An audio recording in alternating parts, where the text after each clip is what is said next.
تحليلها وتمحيصها جيدا إذا تقابلت مع العقل ومع الأخلاق ومع القيم فأنا باخدها على طول.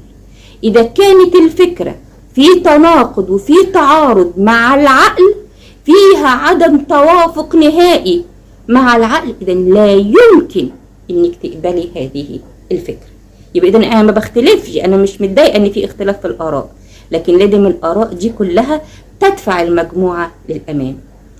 فما ظنش إن لما تلاقي نفسك في مجموعة كسرت كل الليميتس المتعارف عليها، كسرت كل حدود اللياقة والأخلاق، وكسرت حدود ما بين البسمة وما بين الكلمة الحلوة وجو المرح، وهندخل في جو الابتذال والإسفاف والمجون اللهو، يبقى ده مرفوض تماما.